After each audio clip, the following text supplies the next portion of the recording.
पिता, पुत्र व पवित्र आत्मा यांच्या नावे आमीन. आपल्या प्रभू येशू ख्रिस्ताची कृपा, परमेश्वराची प्रीती व पवित्र आत्म्याचा सहवास तुम्हाला लाभो. आणि तुम्हाला सुद्धा. माझ्या प्रिय भाव बहिणीनो, मुलामुलीनो आणि तरुण तरुणीनो, आजपासून आपण संत योसेफच्या सणाची तयारी करण्यासाठी नोवेना सुरू करत आहोत.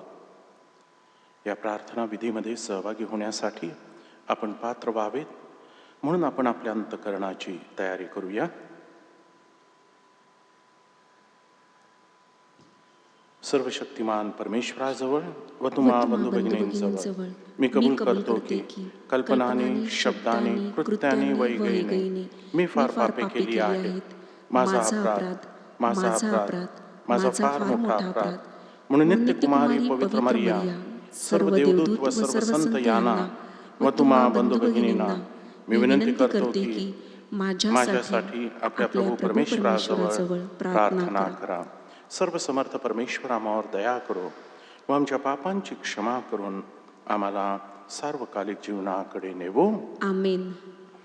किरिये किरिये एलेइजोन, किरिये किरिये एलेइजोन,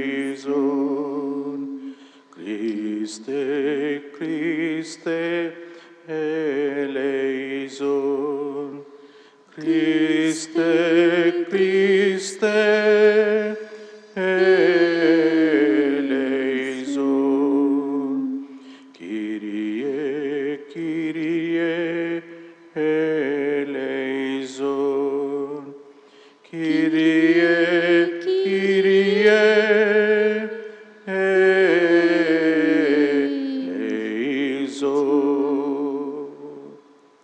आपण प्रार्थना करूया. हे प्रभू, या प्रायश्चित्त काळात जीवनदायी शब्दाने तू आमचे पोषण कर. प्रेममय व प्रार्थनामय जीवन जगण्यास तू आम्हाला सहाय्य कर. ही प्रार्थना आम्ही तुझ्याबरोबर पवित्र आत्म्याच्या ऐक्यात सर्व काळ जिवंत राहणारा व राज्य करणारा एकच परमेश्वर, तुझा पुत्र आमचा प्रभू येशू ख्रिस्त याच्याद्वारे करतो. आमीन.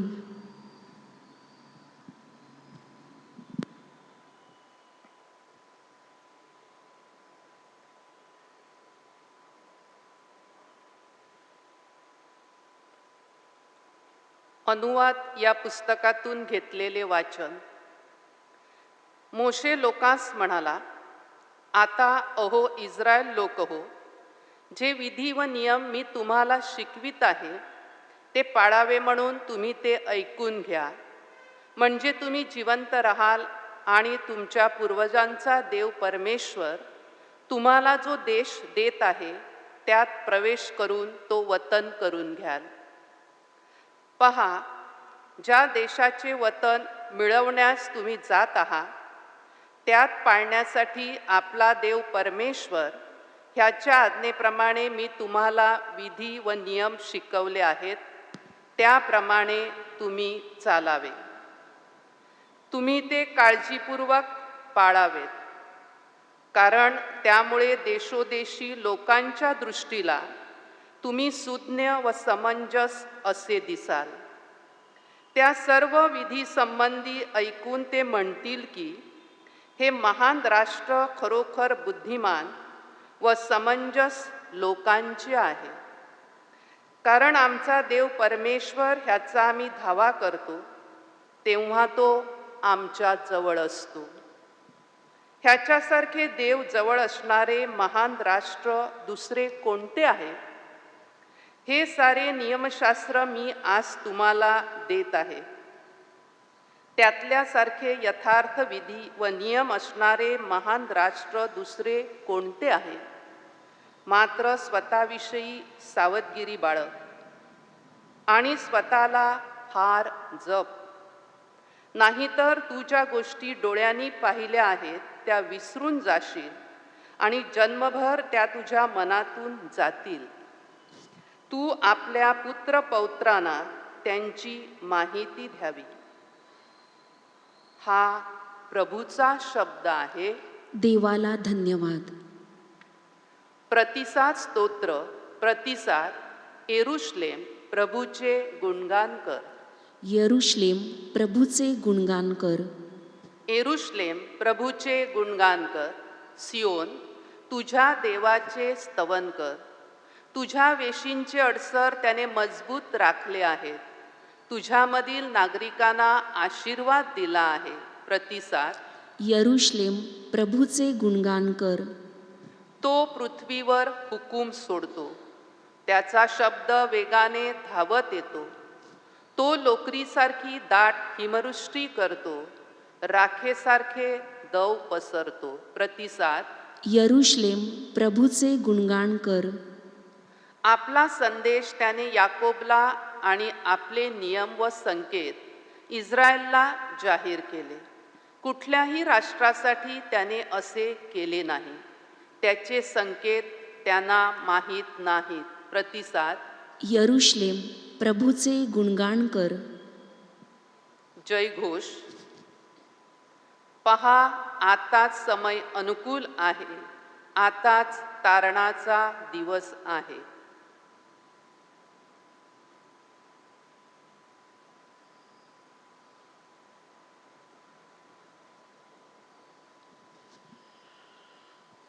प्रभू तुम्हा बरोबर असो. आणि तुम्हा बरोबर सुद्धा. संत मत्तय लिखित शुभवर्तमानातून घेतलेले वाचन. हे प्रभू तुझा गौरव असो. येशू आपल्या शिष्यांना म्हणाला, नियमशास्त्र किंवा संदेष्टांचे ग्रंथ रद्द करावयास मी आलो आहे असे समजू नका. मी रद्द करावयास नव्हे तर पूर्ण करावयास आलो आहे. कारण मी तुम्हाला खचित सांगतो, आकाश व पृथ्वी ही नाहीशी होईपर्यंत सर्व काही पूर्ण झाल्याशिवाय नियमशास्त्रातील एकही काना किंवा मात्रा रद्द होणार नाही. यास्तव जो कोणी या लहान आज्ञातील एखादी रद्द करील व त्याप्रमाणे लोकांना शिकविल त्याला स्वर्गाच्या राज्यात अगदी लहान म्हणतील. पण जो कोणी त्या पाळील व शिकवेल त्याला स्वर्गाच्या राज्यात मोठा म्हणतील. प्रभूचे हे शुभवर्तमान. हे ख्रिस्ता तुझी स्तुती असो. माझ्या प्रिय मुलामुलीनो, तरुण तरुणीनो आणि भावा बहिणीनो, आजचं जे पहिलं वाचन आहे ते अनुवादाच्या पुस्तकातून घेतलेलं आहे. आणि या वाचनामध्ये मोशे विविध विधी, विविध नियम आणि विविध आज्ञा या समजावून सांगताना त्या पाळण्यात आपलं कसं हित आहे ते स्पष्ट करतो. परमेश्वरी आज्ञा पाळणे म्हणजे खरेखुरी जीवन प्राप्त करणे, हा जो मौलिक संदेश आहे, हा जो मौलिक विचार आहे, हा या वाचनातील वचनांचा गाभा आहे. परमेश्वर त्याचे नियम आपल्या हितासाठी देत असतो. ते पाळणे व त्याप्रमाणे प्रत्यक्ष जीवन जगणे यांचा जिव्हाळ्याचा संबंध आहे. अतूट अशा प्रकारचं नातं आहे. आणि त्यासाठी आपली परमेश्वरावरील श्रद्धा आपल्याला स्फूर्ती देत असते, प्रेरणा देत असते. हे या पहिल्या वाचनामध्ये अधोरेखित केलेलं आहे. माझ्या प्रिय मुलामुलीनो, तरुण तरुणीनो आणि भावा बहिणीनो, आजचं जे शुभवर्तमान आहे ते डोंगरावरील प्रवचनाचा भाग आहे. येशूचे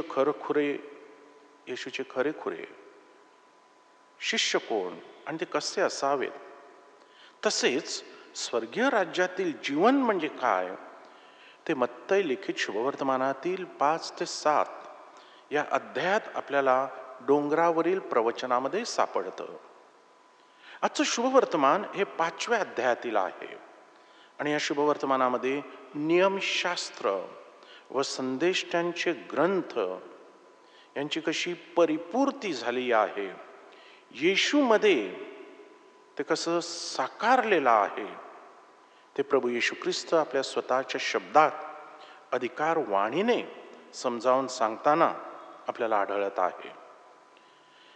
हे जे नियमशास्त्र आहेत, या ज्या आज्ञा आहेत, ही जी शिकवण आहे ती पूर्ण करणं म्हणजे शास्त्रलेखात आहे ते प्रत्यक्षात आपल्या जीवनात उतरवणं, त्याप्रमाणे करणं, त्याप्रमाणे वागणं, म्हणजेच थोडक्यात श्रद्धा आणि नैतिकता, फेथ अँड मॉरल्स यांच्यात सांगड घालणं होय. म्हणजे केवळ श्रद्धा नव्हे, तर त्याचबरोबर आपलं तसं जीवन असलं पाहिजे. तरच आपण परमेश्वरी वचन ऐकलंय असं आपण म्हणू शकू.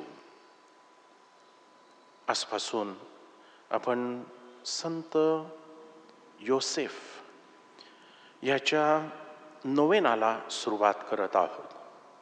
यंदाचं वर्ष हे संत योसेफ वर्ष म्हणून पोप फ्रान्सिस यांनी घोषित केलेलं आहे.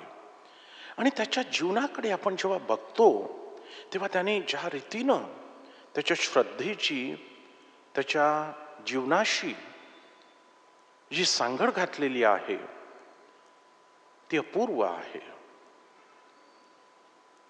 संत योसेफचं जीवन हे श्रद्धेचं जीवन होतं. परमेश्वर काय त्याच्यासाठी योजना आखून आहे ती समजावून घेऊन, अगदी स्वप्नात देखील असलेली ती योजना समजावून घेऊन तो प्रत्यक्षात आपल्या जीवनामध्ये आणतो, पवित्र मरियेचा सांभाळ करतो. त्यासाठी त्याला कष्ट उपसावे लागतात, त्रास सहन करावा लागतो, रात्री अपरात्री प्रवास करावा लागतो, पण त्यामुळे तो डगमगला नाही. या श्रद्धेसाठी, या श्रद्धेचं आपल्या जीवनाशी मिलाप करण्यासाठी तो प्रसिद्धी पराणमुख राहिला. आपले कोणी नाव जपावं, आपल्याला कोणी टाळ्या माराव्यात, आपला कोणी उदो उदो करावा म्हणून नव्हे, तर प्रभूला प्रसन्न करण्यासाठी त्याने आपलं सारं जीवन वेचलं होतं. त्या संत योसेफाच्या जीवनावर आजपासून आपण लक्ष केंद्रित करत आहोत.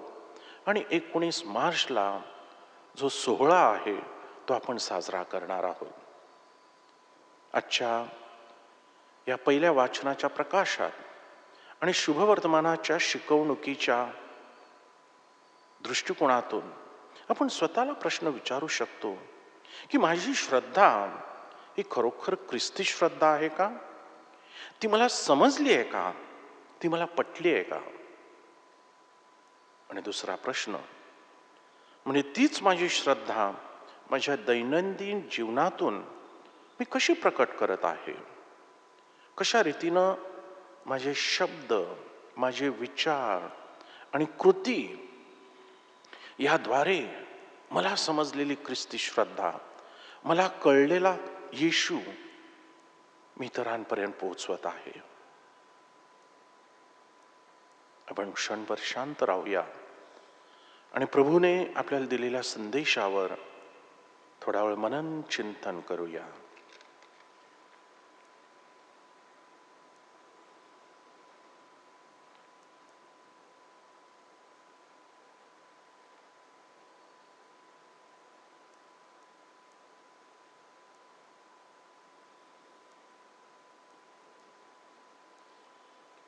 आणि आपल्या गरजा आपण प्रभू परमेश्वराच्या चरणी सादर करूया.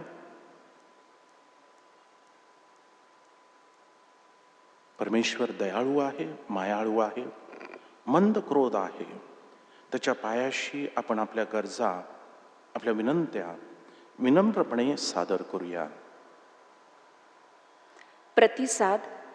प्रभू आमची प्रार्थना ऐक. प्रभू आमची प्रार्थना ऐक.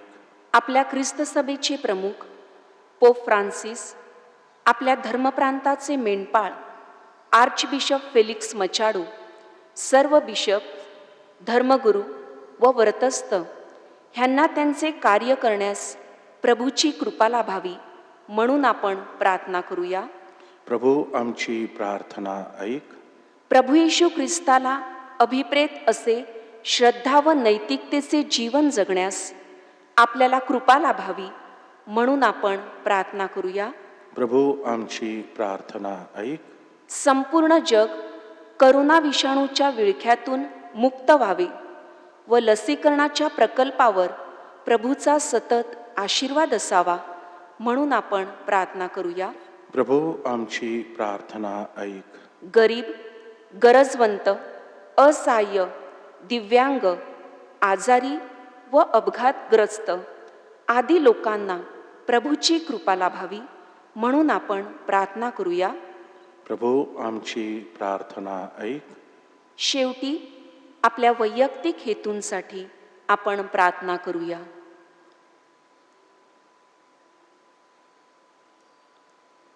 हे परमेश्वर पित्या, आम्ही आमच्या गरजा, आमच्या अडचणी, आमचं दुःख घेऊन तुझ्या चरणांशी आलो आहोत.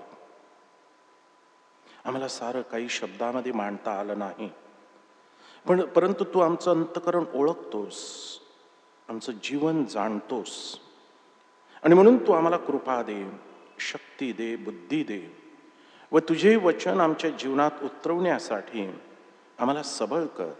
ही प्रार्थना प्रभू येशू ख्रिस्ताद्वारे आम्ही करतो. आमेन. आमच्या स्वर्गीय बापा, तुझे नाव पवित्र मानले जाओ, तुझे राज्य येवो, जसे स्वर्गात तसे पृथ्वीवरी तुझ्या इच्छेप्रमाणे होवो. आमची दररोजची भाकर आज आम्हाला दे, आणि जसे आम्ही आमचा अपराध करणाऱ्यांना क्षमा करतो तशी तू आमच्या अपराधांची क्षमा कर, आणि आम्हाला मोहात पडू देऊ नकोस, पण वाईटापासून आम्हाला सोडव. आमेन. पिता, पुत्र आणि पवित्र आत्मा यांचा गौरव असो. जसा प्रारंभी तसा आता आणि सदा सर्व काळ असो. आमेन. आमेन.